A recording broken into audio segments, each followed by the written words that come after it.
Welcome to worship. I'm Mrs. Lisa. I hope you had a wonderful time celebrating Jesus' birth at Christmas. I know some of you lit Advent candles, waiting and watching and listening for the time when Jesus would be born. What a gift.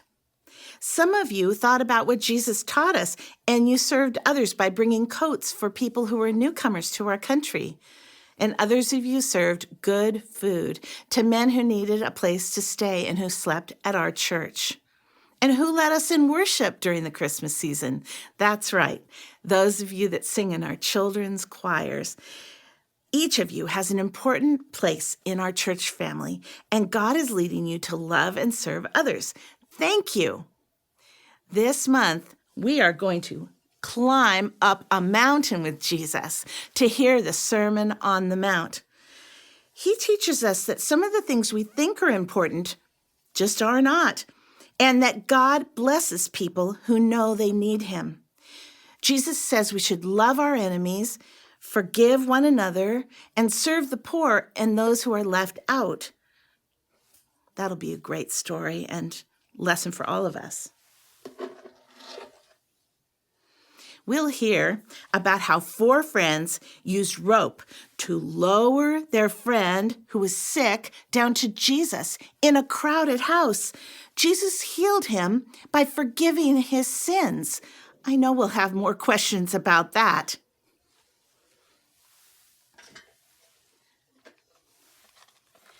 Get up and follow me. We will hear about how Jesus called the disciples. They were fishermen, and he knew that they would learn and grow and also invite many new people to follow Jesus. But at first, they would just be with him, walking with him, spending time with him, and learning from him. Let's learn more about who they were.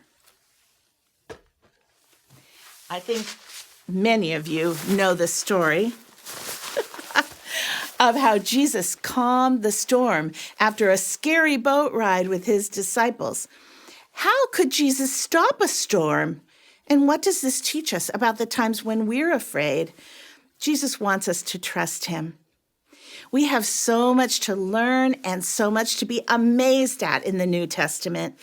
I'm excited to hear your questions and worship Jesus with you this month. Let's pray. Thank you, Jesus, for your teaching, your miracles, and your love. We want to tell everyone about you. Amen.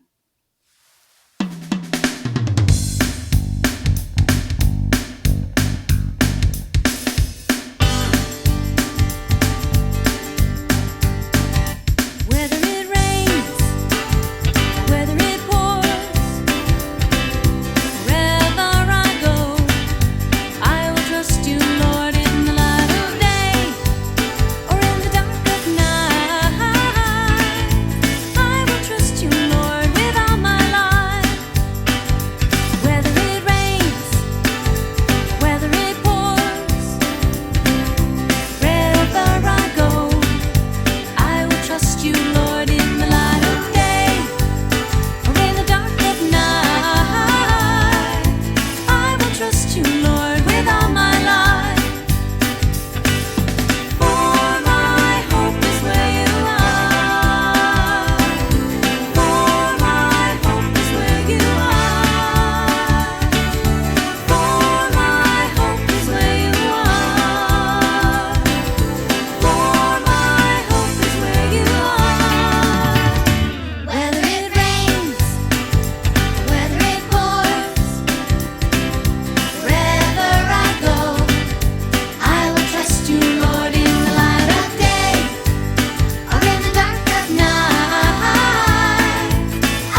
chapter 62, The Scary Boat Ride, Mark 4.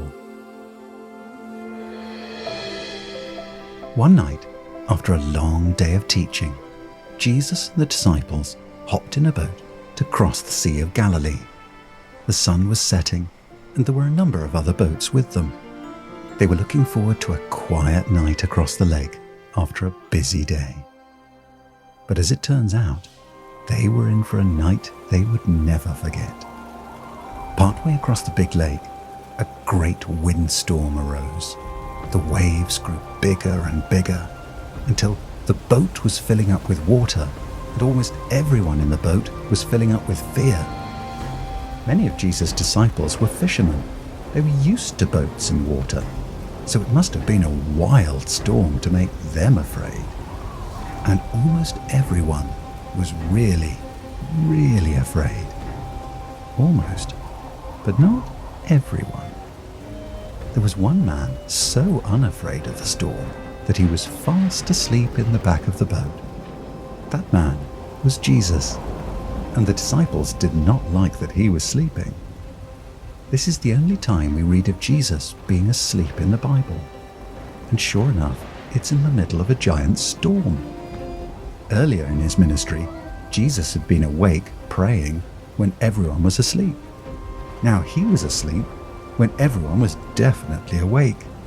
"Teacher," they shouted, "don't you care that we're all going to die?" So much for Jesus' catnap. He woke up, which is what the disciples wanted. But then, Jesus did something none of the disciples were expecting. He rebuked the wind and said to the sea, "Peace, be still." What a strange thing to do, shushing a storm. But that's exactly what Jesus did. And you know what? The storm listened. Immediately, the wind stopped blowing and the sea stopped churning. Everything was calm. Everything, that is, except for the disciples. They were more afraid than ever. "Who is this? Even the wind and the waves obey him," they asked. They'd seen Jesus do some crazy things, but this was downright scary. If the creation listened to this man, maybe he was the creator. Jesus was no ordinary man. He was unlike anyone the disciples had ever met, with power unlike anything they'd ever seen. But Jesus wasn't interested in teaching them about the weather. He wanted them to learn about faith. With Jesus in the boat, they had no reason to fear. With Jesus in their corner, they could face the future. No matter the storm, and no matter how much he seems to be sleeping, Jesus will always be with us.